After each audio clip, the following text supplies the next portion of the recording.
Welcome to Pipes, Tobacco, and Whiskey. We're here today at the Texas Pipe Show here in Fort Worth, downtown Fort Worth, Texas, and we're here with a pipe artisan carver, Mr. Trey Rice. So, Trey, thanks for coming with us today. We appreciate you being here. Yep. So, Trey, we'd like to ask you a few questions that some of our folks might be interested in knowing about you. And if you don't mind, if you could start off by just letting us know a little bit about your background and how you got into pipe carving. Sure. So I was born and raised here in Fort Worth. I think around 4th grade, my family moved out to Toledo, which is a small town here west of Fort Worth. Went to high school there, graduated, went to Texas A&M for college. And it was in college on a camping trip with a buddy that I had smoked my first pipe. I had cigars and he had a pipe. Tried it, liked it a little bit better than cigars, and decided I wanted to get one. Went to a smoke shop, and the pipes were $100 or so, which was really expensive to me as a college student. And decided I'll try to make one. So I got on eBay and got some briar, some stem materials, some stem blanks. Went home and tried to make one. It wasn't very pretty, but that was my introduction to pipes. Cool.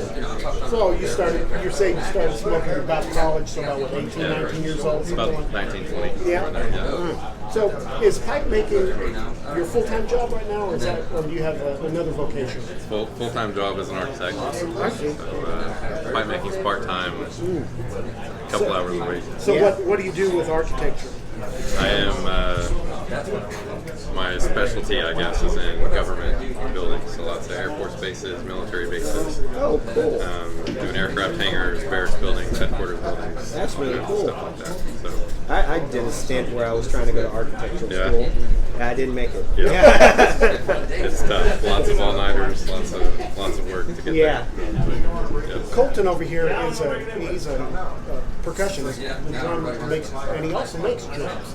And so he's real interested in the woodworking part of what you do. So I know he's got some questions for you, but if you don't mind, tell us a little bit about how you select your briar and how does it go from a block into how you come to your final product.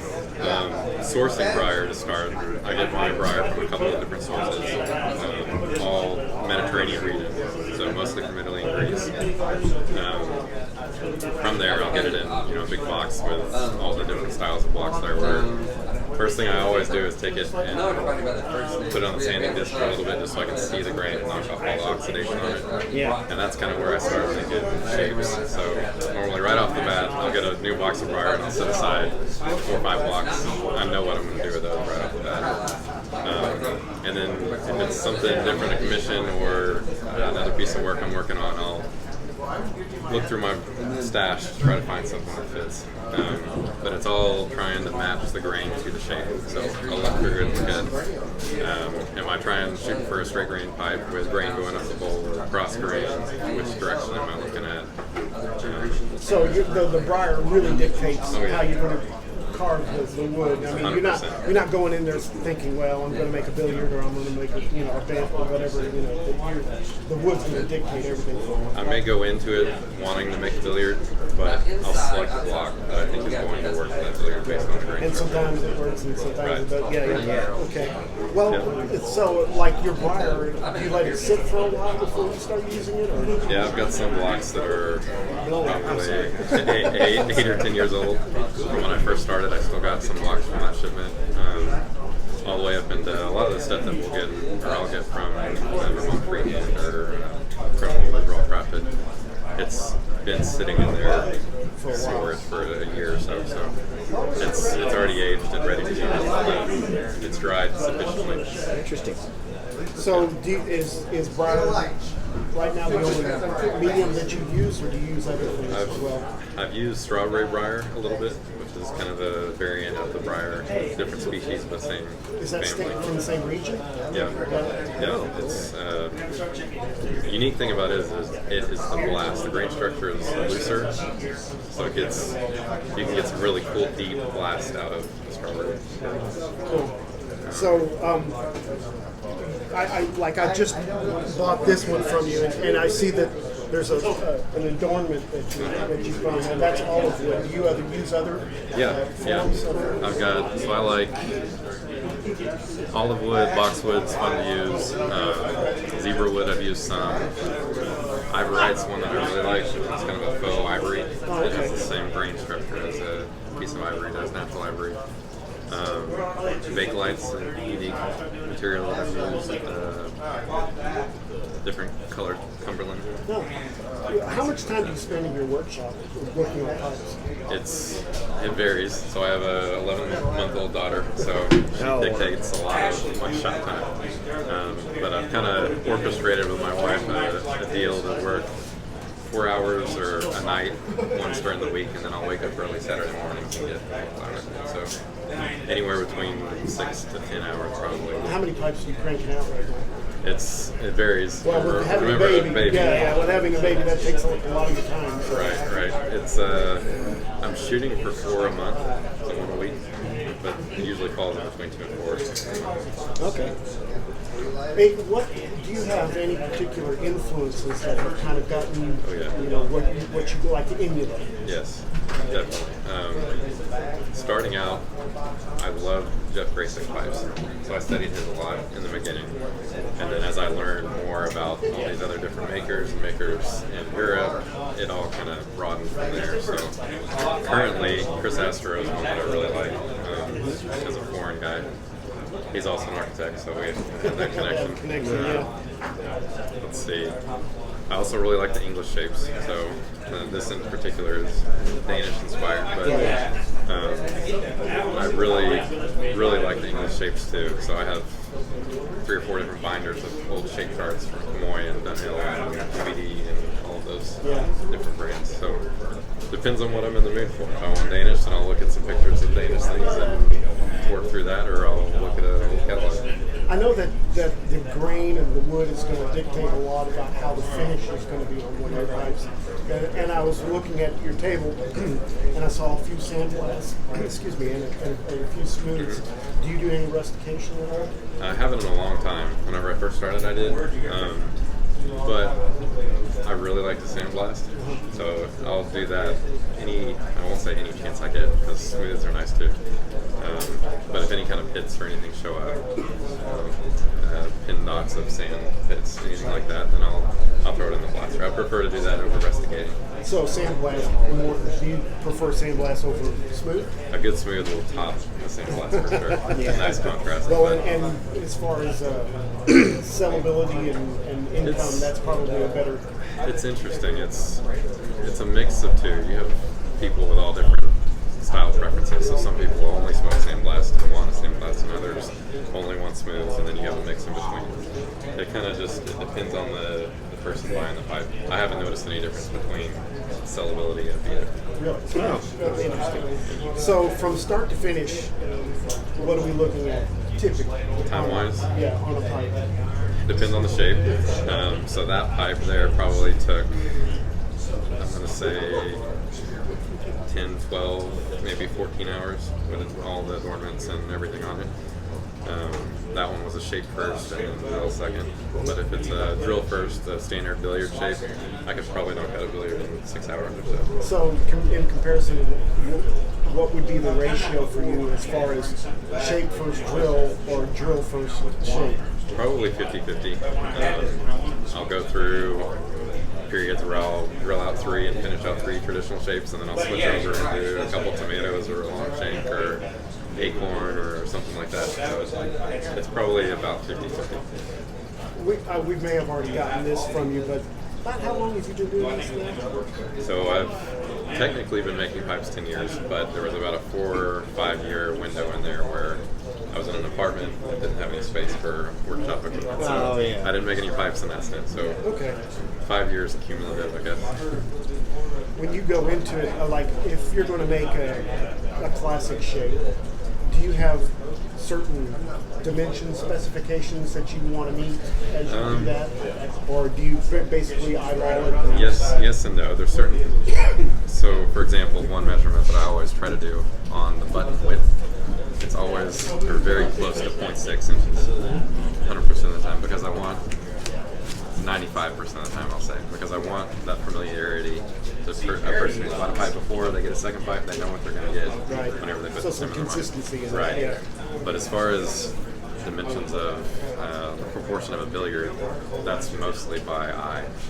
I think architects help a lot with that, getting proportions and feelings and dimensions. Do you, so in architecture, there's a lot of computer work and things like that. Are you using a lot of that technology with these, or is this all the eyeball work? It's all, I always start with a sketch, Yeah. most of the time.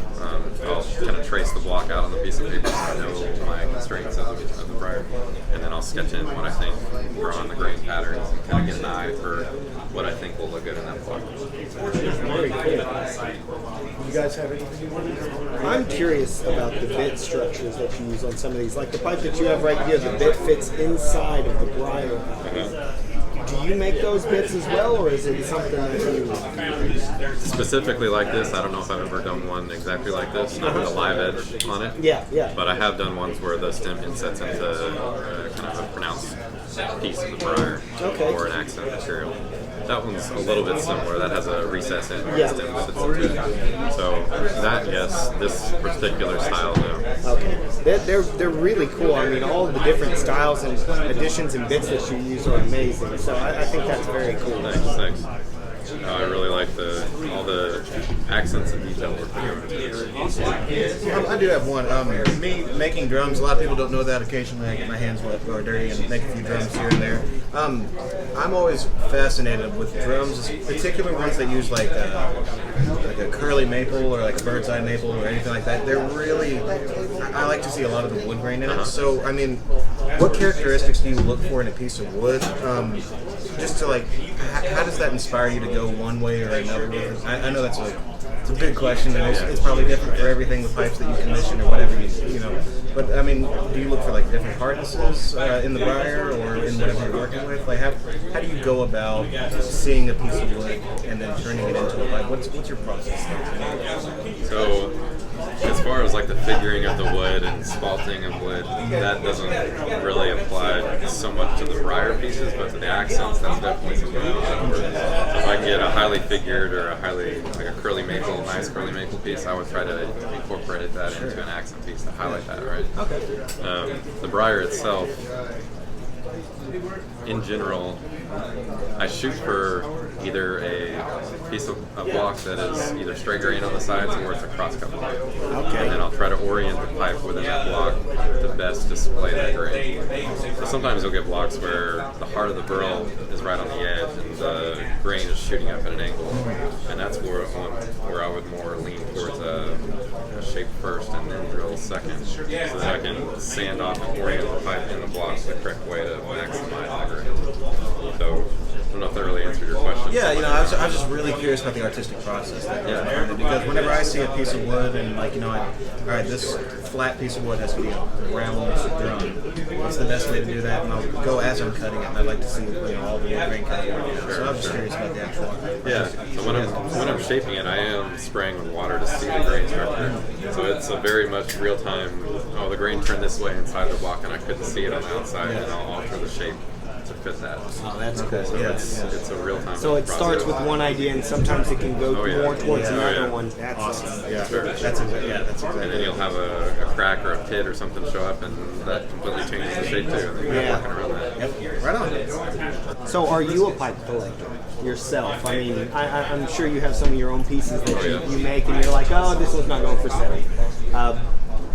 How many pipes do you have in your collection? I mean, what is it that you're looking for? What catches your eye? First, I probably have 15 pipes in my collection. It's not very big. Most of those are my own, either little things that I've messed up on them, or I don't know if I've ever had one it's so nice I've got to keep it. Yeah, oh yeah. And it's hard to do that whenever I can probably sell it. Yeah. To get something different, but I think I have this one here is a Yeti, Mica Yeti, or Mica Crider. I really like it, and I've got a Tyler Beard pipe. Yeah. A Colin Rigsby Jesse Jones, a couple of other different artisan makers. Yeah, different people who make their own brands and sell them out. Not like conglomerates like Peterson or anything. I have a Dunhill and I have a couple GBDs, so I've got a little range of each. Interesting. But it's definitely, as a hobbyist, this funds my spending on There we go. Yeah, for sure. I understand. So when you're away from carving and you're with your family and you're not at work or doing anything, what are some of the things that you like to do? I love to duck hunt. So hunting's a big part of my life in the winter. Us too. Yeah, you are. You're Cool. Yeah. My wife's family is from southern Arkansas, so wow. in the prime hunting grounds there. grounds. Yeah. Let's see what else. I'm a golfer. I like to golf. Golfed all through high school. Yep. Shop time takes up the majority of my spare time though. Whenever I have a minute to go out there. I mean it's a perfect way after a stressful day at work. Come home, hang out with the family for a little bit, eat dinner, and then just go spend a couple hours at night in the shop, smoking a pipe, working on stuff. That's my creative outlet. Awesome. So, Colton, do you have any other questions? Yeah, actually. What is the craziest and most difficult pipe you've ever had to make? Tell us a little about that. One that I have been wanting to make, I haven't made one yet, is a pierced shank pipe, so either with bamboo or thorn or something that actually pierces through. You've seen some people do it. That's one that's a little scary. Yeah, just using a different material. Right. Oh, wow. Right, getting all that to line up. Most difficult. Bamboo can be difficult to work with. It was intimidating to start. It's gotten easier since. Bakelite can be brittle when you're turning it or flipping it. I don't know. That's a good question. yeah, it's one of those ones, some of these pipes, the horn designs in them and stuff like that, you wonder always, man, how do they do that? I don't know how to do something like that. And they're gorgeous pipes. Your pipes are gorgeous. Thank you. They are. Very nice. Yeah, very nice. If you have a chance, check them out, please. Yeah, for sure. We'll have a couple shots of some of the images, the pipes that you have and everything. We're going to try and get some as they go. And we have some gentlemen here who bought your pipes 2-3 years ago that we've already taken pictures of and stored as well. So, so one thing, do you do a commission? Yeah. So how is it that people can reach you if we were wanting a Trey Rice pipe without coming to the show? Either through email or through Instagram. Okay. So I post a lot on Instagram, or I try to post a lot on Instagram. That's my main outlet for selling pipes now. Email works also. And really, the process I try to do is I'll talk with you, get an idea of shape and styling, any accents, blast, smooth, all kind of basic questions. And then I'll do a couple sketches, 2 or 3 sketches on paper to kind of get an idea out there and see which one you're drawn to, and then we'll work from there. Awesome. And I try to be as good as I can about sending updated progression photos as I go. That's always good.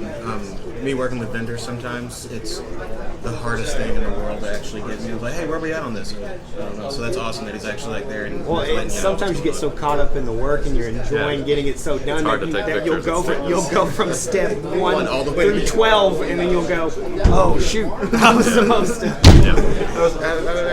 This was fun. That does happen. So if you could just tell us a little bit about your price. What does it come to when you determine the price of a pipe or what you want to sell it for? What is it in you that says, I think this is a good price? Pricing is probably the hardest part. You're asking about tough things to do. Pricing is hard. I want to make my pipes affordable to as many people as I can, but also a fair price for what it's worth and the time that goes into it. I kind of have a baseline for blast and smooths, and then based on how good the grain is, or how many accents, or if there's any silver on it, or any of those kind of things, that'll raise that price from there. So blast in general start at about $250, and then smooths start, I'll say, $315, $325. Okay, interesting. And so you have a baseline, and then depending on what changes about the pipe or what you do, ascends or kind of keeps it at the same grade. Exactly. Yep. Well, just one final question from myself. Do you have any advice for anybody who's wanting to, not to bring competition into the field, but anything that you want to give anybody who's thinking about maybe just being a hobbyist with it and trying to make their own pipe? What are some hints you could give? The way I learned, most of my knowledge all came from the pipe makers forum. Okay. So that would be my first direction on point. Almost any question that can be asked about pipes has been asked on that forum, so you can search it and find it. And then second would be if you have any pipe makers nearby. Pipe smokers, pipe makers are all some of the most generous and most friendly people I've ever met. So being able to find a maker that's close, as you reach out to them, I'm sure they wouldn't mind showing you the ropes a little bit. Showing you something. At the least, a phone call. Yeah. Well, that was all the questions I had for Trey. Colton, do you have any? No, he wrapped it up. I was really curious about the artistic part of it, just to see where you're going from A to B. I love the process and everything like that, so thank you for answering all that for sure. And yeah, I guess that pretty much wraps us up. I believe we're going to go start the slow smoke competition. Yeah, we are about to start the competition here. So, Trey, I want to thank you for your time. I want to say you have a gorgeous spread of pipes. If anybody wants to check out Trey Rice Pipes, you can reach him at Instagram, you said mostly, and email. What's your email address, by the way? Trey Rice, my name, 89@gmail.com. And we'll go ahead and we'll put a link down there as well, so everybody can just click and kind of go, make it a lot easier, you know. Yep. And, I guess that pretty much wraps us up. That's it. We want to thank you guys for watching today's episode of Pipes, Tobacco, and Whiskey.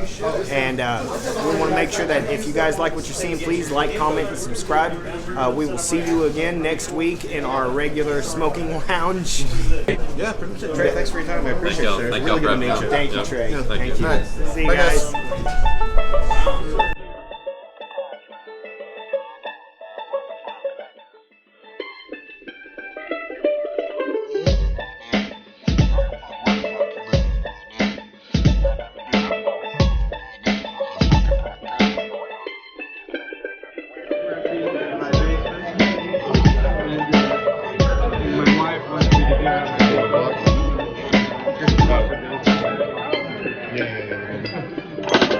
How you doing?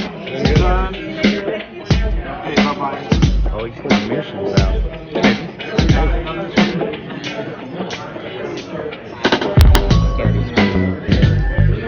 Look at that monster. Hold on, I'm back in.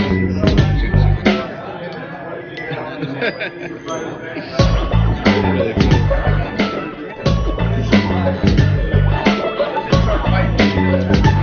Yeah, see how far down the comments we get.